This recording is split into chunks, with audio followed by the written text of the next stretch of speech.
Repression means దమనము అనగా. Answer option 2 కావాలని మర్చిపోవడం, intentional forgetting.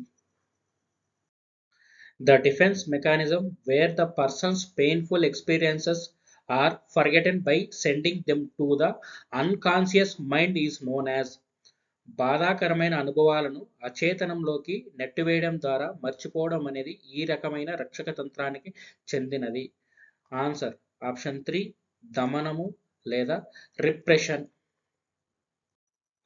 Raju kicked the door due to fail in examination. This defense mechanism is called. రాజు పరీక్షలో అపజయం పొందానని తలుపును గట్టిగా తన్నాడు. ఈ రక్షక తంత్రాన్ని ఇలా అంటారు. ఆన్సర్ ఆప్షన్ 2 విస్థాపనం లేదా డిస్ప్లేస్మెంట్ అని అంటారు.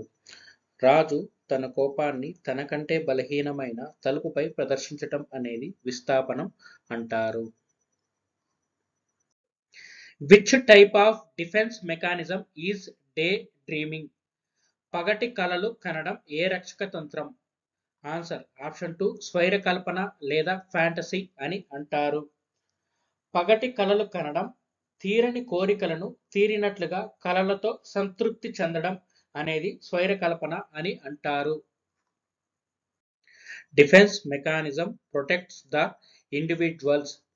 రక్షక తంత్రాలు వ్యక్తి యొక్క డాష్ను కాపాడుతాయి. ఆన్సర్ ఆప్షన్ 4 మూర్తిమత్వం లేదా personality. The defense mechanism in which people overachieve in one area to compensate for failure in another. ఒక రంగంలో రాణించని వాడు మరో రంగంలో రాణించడం ఏ రక్షక తంత్రం? ఆన్సర్ ఆప్షన్ 4 పరిహారం, కంపెన్సేషన్. ఒక వ్యక్తి ఒక రంగంలో రాణించినప్పుడు మరొక రంగంలో రాణించడం అనేది పరిహారం అంటారు. ఉదాహరణకి చదువులో బాగా వెనుకబడిన పిల్లవాడు ఆటలలో రాణించడం అనేది పరిహారం అవుతుంది. ఏ teacher venting his anger towards his headmaster on the children in the class is an example of. ఒక ఉపాధ్యాయుడు తన ప్రధానోపాధ్యాయునిపై ఉన్న కోపాన్ని తరగతిలోని పిల్లలపై చూపించడం అనేది. ఆన్సర్ ఆప్షన్ 2 విస్థాపనం లేదా డిస్ప్లేస్మెంట్ అంటారు. ఒకరిపై ఉన్న కోపాన్ని మరొకరిపై ప్రదర్శించడం అనేది విస్థాపనం అవుతుంది. A student who fails in exam says that his teacher's teaching is not good. The situation refers to. పరీక్షలో తప్పిన విద్యార్థి తన ఉపాధ్యాయుని బోధన సరిగా లేదనడం అనేది. ఆన్సర్ ఆప్షన్ 2 ప్రక్షేపణం లేదా ప్రొజెక్షన్. పరీక్షలో తప్పిన విద్యార్థి తన ఉపాధ్యాయుని బోధన సరిగా లేదనడం అనేది ప్రక్షేపణం అవుతుంది. ఇక్కడ విద్యార్థి తన తప్పుని ఉపాధ్యాయునిపై ఆపాదించడం అనేది ప్రక్షేపణం అంటారు. A person got angry upon his higher officer in the office. He could not exhibit his anger on his higher officer, so he showed his anger on his children at home.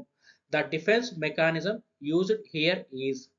ఒక వ్యక్తికి తన పై అధికారిపై కోపం వచ్చింది. ఆ కోపాన్ని ఆఫీసులో తన పై అధికారిపై ప్రదర్శించలేకపోయాడు. దాంతో ఆ కోపాన్ని ఇంట్లో ఉన్న పిల్లలపై చూపాడు. ఇక్కడ ఉపయోగించిన రక్షక తంత్రం. ఆన్సర్ ఆప్షన్ 1 విస్థాపనం లేదా డిస్ప్లేస్మెంట్ అని అంటారు. ఇక్కడ ఒకరిపై ఉన్న కోపాన్ని మరొకరిపై ప్రదర్శించడం అనేది విస్థాపనం అవుతుంది. The defense mechanism in which we justify what we do is. మనం చేసే పనులను సమర్థించి చెప్పుకునే రక్షక తంత్రం. ఆన్సర్ ఆప్షన్ 2 హేతుకీకరణం లేదా రేషనలైజేషన్ అని అంటారు. వైఫల్యమును కుంటి సాకులతో సమర్థించుకుంటూ మనసును సర్దిపుచ్చుకోవడం అనేది హేతుకీకరణం లేదా రేషనలైజేషన్ అని అంటారు.